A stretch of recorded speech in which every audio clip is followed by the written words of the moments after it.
This channel does not promote any violent, harmful, or illegal activities. All content provided by this channel is meant for an educational purpose only.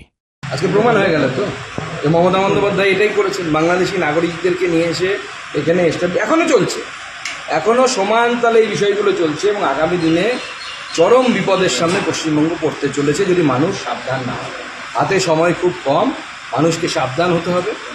যেদিকে যাচ্ছে সেই জন্য মানুষকে সেই vote বাক্সে মানুষের সেই আক্রোশটাকে আনতে হবে, তবে পশ্চিমবঙ্গ বাঁচবে, নচেত আগামী দিনে পশ্চিমবঙ্গ বাঁচবে না। এইভাবে প্রচুর স্লিপার সেল বাংলাদেশি নাগরিক দিনের পর দিন মুর্শিদাবাদ, উত্তর চব্বিশ পরগনা, দক্ষিণ চব্বিশ পরগনা সীমান্ত পেরিয়ে এসে পশ্চিমবঙ্গের ডেমোগ্রাফিকে চেঞ্জ করেছে। সিপিএম আমলে হতো, এখনও হচ্ছে। অভ্যন্তরীণ রাজনীতি মূলত দায়ী এই পরিস্থিতি তৈরির জন্য। অবশ্যই, এবং তৃণমূল কংগ্রেসকে এই যারা শক্তি আছে, এই ধরনের শক্তি, ভারত বিরোধী শক্তি, তারা তৃণমূল কংগ্রেসকেও ব্যবহার করছে। তৃণমূল কংগ্রেস আর বিজেপির পার্থক্য হচ্ছে তৃণমূল কংগ্রেস ভোটের স্বার্থে ব্যবহার হচ্ছে, বিজেপি ব্যবহৃত হয় না, কারণ দেশ আগে, কান্ট্রি ফার্স্ট, তারপরে পার্টি। তৃণমূলের ক্ষমতা ফার্স্ট। রাষ্ট্রপতি নিরাপত্তা পরিষদের সদস্যদের কাছে ভারতের সংসদীয় দল যাবে, নেতৃত্ব দেবেন শশী থারুর, আর সেখানে তৃণমূলের কোনো প্রতিনিধি নেই, মানে কারণ তো দেখুন, তৃণমূলের প্রতিনিধি নিয়ে যাওয়ার কনফিডেন্স মাননীয় প্রধানমন্ত্রী পাননি। কোন নেতা কোথায় গিয়ে কী বলবে তার ঠিক ঠিকানা নেই, কোথা থেকে নিয়ে দেবে বলুন তো। তৃণমূলের যদি সিনিয়র মোস্ট সাংসদদেরকে ধরতে হয়, সুদীপ বন্দ্যোপাধ্যায়, উনি এই মুহূর্তে তাকে জেলা সভাপতি থেকে সরিয়ে দেওয়া হয়েছে, অতএব পার্টিই তাকে সাইড করছে। দ্বিতীয় জায়গায় আছে সৌগত রায়, তিনি বলছেন যুদ্ধ বলে কিছু হয়নি, কিছু এদিক ওদিকে নাকি টুবড়ি ফেলা হয়েছে, বোম টোম ফেলা হয়েছে। যাকে যুদ্ধের হয়েছে কিনা, যুদ্ধ হয়েছে কিনা প্রমাণ দিতে গিয়ে ভারতীয় সেনাবাহিনীকে মনে হয় আগামী দিনে ব্রহ্মসের সাথে সৌগত রায়কেই বেঁধে তারপরে পাকিস্তানে পাঠাতে হবে, এরকম পরিস্থিতি। তাকে আপনি অন্য দেশে পাঠাবেন, ওখানে গিয়ে কী বলে আসবে তার ঠিক নেই, বাংলাদেশের পরে হয়তো কথা বলে চলে যাবে। শশী থারুরকে নেতৃত্বে আনার কংগ্রেস বলছে যে তারা কোনো শশী থারুরের নাম তারা পাঠায়নি, অন্য 4টি নাম তারা পাঠিয়েছে। দেখুন, বিভিন্ন লোকদেরকে নেওয়া হবে, এর নাম পাঠাতেই পারে কংগ্রেস, কিন্তু মাননীয় প্রধানমন্ত্রীর তো এইটুকু মানে আছে, স্বাধীনতা আছে। যেমন অটলজিকে পাঠিয়েছিলেন তৎকালীন প্রধানমন্ত্রীর স্বাধীনতা না এটা, তিনি কাকে পাঠাবেন। মাননীয় প্রধানমন্ত্রীর মনে হয়েছে যে শশী থারুর একজন শিক্ষিত মানুষ, বিশেষ করে বিদেশ নীতি, পররাষ্ট্র নীতি কী হবে সেটা নিয়ে শশী থারুরের অগাধ পাণ্ডিত্য আছে। এই ব্যাপারে তো কারো অস্বীকার করার জায়গা নেই।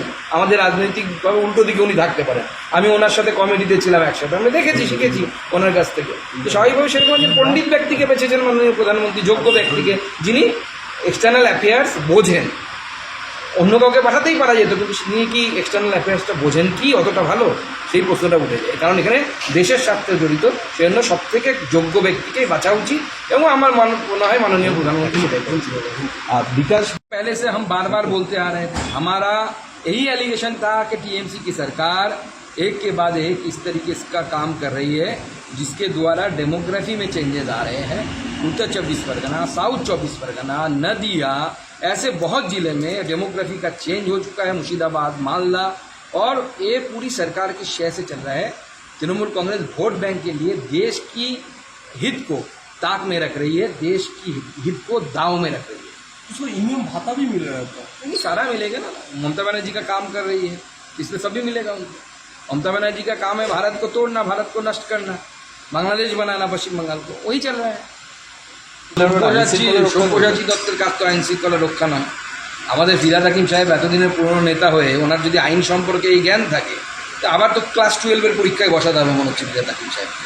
নাটক হচ্ছে, এবং এই যে নাটক শব্দ, নাটকটা কেন বলছেন বলুন তো, এরা জীবনের পরীক্ষা দিয়ে কোনো চাকরি পেতে হয়নি তো।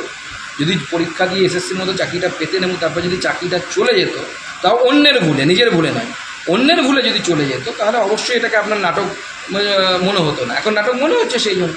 আর উনি বলছেন যে সুপ্রিম কোর্টের order cannot be change in the front of Bikash Bhavan, supreme কোর্টের আদেশ সুপ্রিম কোর্টে চেঞ্জ হয়। তাহলে আমার প্রশ্ন, মমতা বন্দ্যোপাধ্যায় নেতাজি ইন্ডোর স্টেডিয়ামে এত শিক্ষকদেরকে ডেকে নিয়ে গিয়ে যেটা করেছিলেন, ওটা কি নাটক, না ড্রামা, না যাত্রা? কোনটা যাত্রাবেলা, কোনটা করেছিলেন?